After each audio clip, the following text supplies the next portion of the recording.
Good morning. May it please the court, Natasha Baker Bradley, Assistant Public Defender. I would like to reserve 2 minutes for rebuttal, please. Okay. Your Honors, in this case, the state presented zero evidence that my client was underage and zero evidence that his scooter required him to wear eye protection. And thus, it failed to meet an essential element of the crime of resisting without violence. Well, isn't the issue the stop? As I understood the argument is whether or not the officer possessed reasonable suspicion to even stop the defendant. Correct, Your Honor. So reasonable suspicion is the legal duty part of that element. If he didn't have reasonable suspicion, the rest doesn't matter, correct? Correct. He isn't executing a legal duty if he had no reasonable suspicion to make that arrest. And thus my client was not required to comply with his command if the officer had no reasonable suspicion that he was committing a crime or infraction at that point. You had stated that there was no record evidence supporting the officer's reasonable suspicion regarding the age of WB. Isn't there testimony in the record where the officer said, "I'm familiar with WB, I have encountered WB on prior occasions," and he didn't have a driver's license? Correct. So what we know is that the officer has known him for a number of years, has had encounters with him at some point over those number of years, and that is all we know. We know that he was too young in the past, but this officer there are no facts to suggest that this officer still reasonably believed that at the time he made the stop that he was still too young. Because his previous encounters, we know very little about those previous encounters at which he apparently knew that my client was underage at that point. Well, this record actually suggests, well, it doesn't even just suggest, but I think proves that any information he had about the age of your client was very stale, because at the time that he stopped him, he not only was 16, but he had been 16 for, I think, 7 months? 9 months. For 9 months. Yes. So we know that the latest that this officer could have checked his age was more than 9 months before the stop. Yes, exactly. And the case law is very clear that 9 months is far too stale for that to be reasonable, for that to be a fact that can be reasonably relied upon. So when does it become stale? We know 4 or 5 weeks. Yes, it's not stale. The case law that I found nothing going beyond that 5-week mark. And so 9 months is clearly far beyond that 5-week mark. My opposing counsel has cited to the fact that there was a previous encounter 3 weeks prior to the incident, but the officer specifically testified that at that encounter 3 weeks prior, he did not run his name in the system or Well, he couldn't have, because if he had, he would have found out he was already 16. Exactly, Your Honor. So I think this court understands that my position that his age was far too stale to provide a basis for the stop. I would like to address the second theory that was raised below, although it's apparently been abandoned by the state on appeal, but I would like to raise it just in case this court has any questions, which is not that his age required him to wear eye protection, but that his scooter required him to have eye protection. That is what the officer testified to. When he was asked, "Why did you stop WB?" he said, "I saw him driving a scooter. He wasn't wearing eye protection, so I tried to pull him over." Under the officer, that is the only testimony that we have. Under this theory, the officer apparently thought that any driver of a motorbike was required to wear eye protection and thus could be pulled over if he was not wearing eye protection.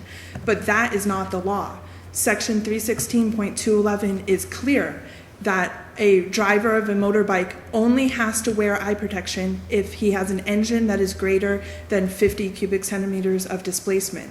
And we have zero evidence in this record to suggest that the officer had any reason to believe that this motorbike was greater than 50 cc's. The only thing that we know about this scooter is that it was a functioning scooter. We don't know the size of his engine, we don't know its model, we don't know how fast it was going, we don't know the sound it was making. Any of those things could have established reasonable suspicion, but we have none of it on this record. Aren't there a line of cases that suggest, though, that if an officer has a good faith belief, albeit a mistaken belief of the law, and effects a stop based on that good faith belief, the stop, there's sufficient reasonable suspicion to justify the stop, Your even if he's Honor- dead wrong about the law. I have 2 points to that, which is, first of all, there is no good faith exception to the lawful execution in a resisting without violence case. There is a good faith exception in resisting with violence, but that language, good faith language, is explicitly missing from resisting without. And thus, it is not about the officer's good faith belief. He has to actually have reasonable suspicion so that he actually has or is executing a lawful duty. There is no good faith exception to the crime that my client was convicted of. Second of all, I don't think it's a good faith, even if we put in a good faith exception, which we absolutely should not. It is expressly not in this statute. This officer did not have good faith. He clearly just misunderstood the law. It wasn't that he knew the law and just got it a little bit wrong. He clearly did not know that. There's nothing on this record to show that he understood the difference and just made a mistake in applying the difference. It would be as if he said, I'm allowed to stop anybody for smoking a cigarette, instead of just people that are reasonably believed to be under the age of 18. And we know that that's not the law either. So because the state cannot, there's no evidence on this record to support either of its theories of lawful execution, I respectfully request that we vacate his conviction. Thank you. Good morning, Your Honor. Sandra Lipman, on behalf of the state of Florida. May it please the court. Why is not 9 months, a minimum of 9 months, not stale? Your Honor, because this officer had numerous encounters with this the appellant, with WB, and based on his familiarity with him, he knew he was underage perhaps 9 months before that, and as time passed, they met a few weeks ago. We don't know what WB looks like, but he could reasonably believe. The officer wasn't sure, really, right? That's what this amounts to. The officer wasn't sure. The officer had a reasonable belief that he was underage based on the priors and numerous encounters with him. He was familiar with him, and How does he have a based reasonable... on nine months, perhaps Kids he grow could have... kids grow up. You can't kids- rely on their age forever. So my question is, how long is it reasonable for an officer to rely on prior knowledge of an individual's age? It's, I believe, for a child for 15, 16, perhaps WB could have been 14. 9 months later, he could have turned 15. At that age, perhaps a 15-year-old could look like a 13-year-old or vice versa.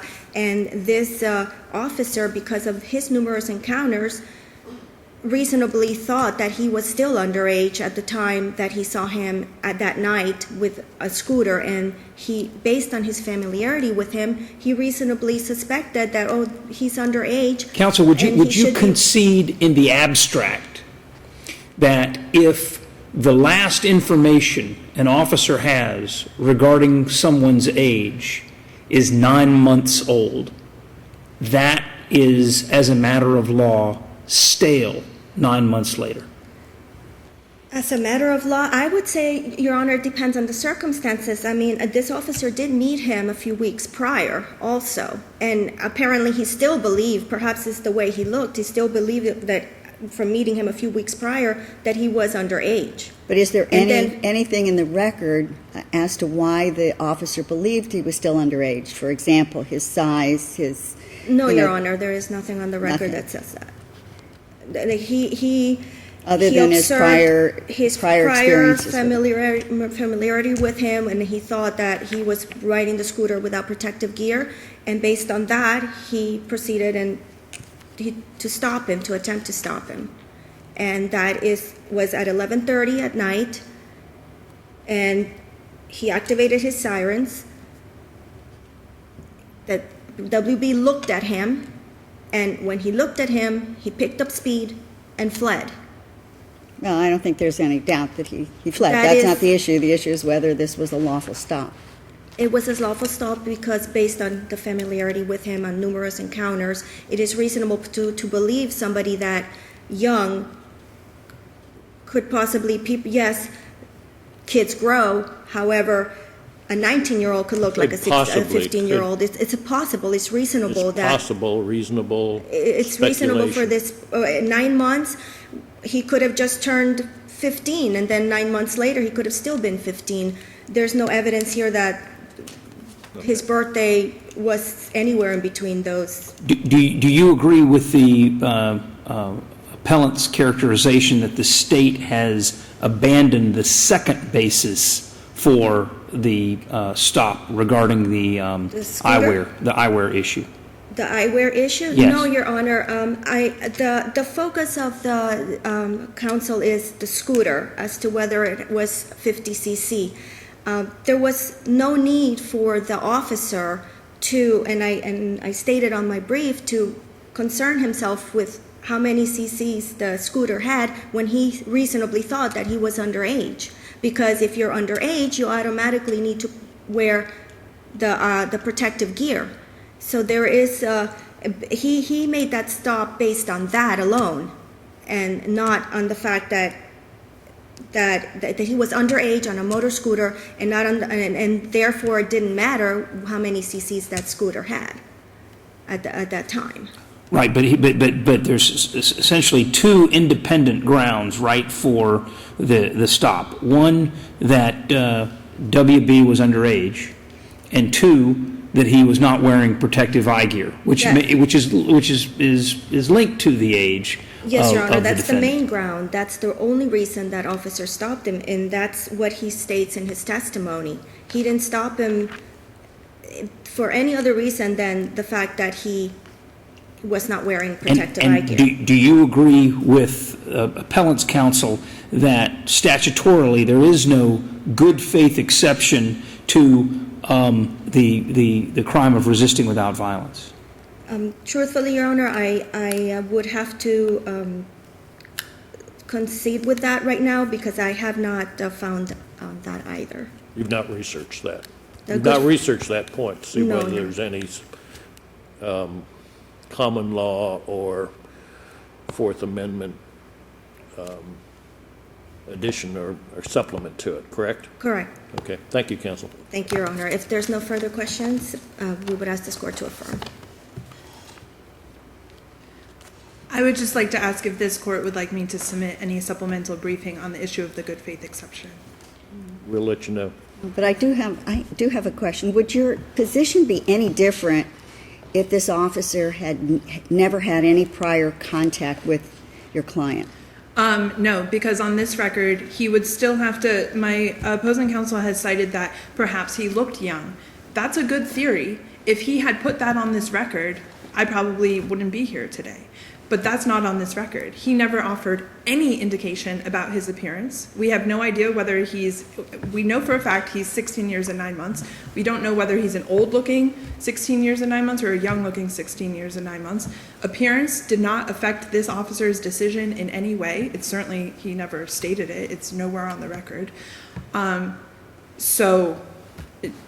he did testify that he believed he was under the age of 16. He just didn't explain why. Exactly. His line, and this is on page 50, it's on the bottom of page 50, is that I've known him for years, and I've known him in the past to be too young to have a license. So that is all we know, quote, too young. We don't know whether he knew his birthday or not, just in the past he was too young. And as Your Honor pointed out, age is a necessarily shifting number. We cannot rely on too young forever. I was at one point too young, and I'm now fortunately too old. I can't remember that far back. Yes. They had to put on the record the last time he checked his age. If they had said the last time I checked was 6 weeks ago, this would be a very hard case. But necessarily, logically, he could not have checked for the past 9 months. And that is far too remote a time to be fresh enough for reasonable suspicion. Thank you, counsel.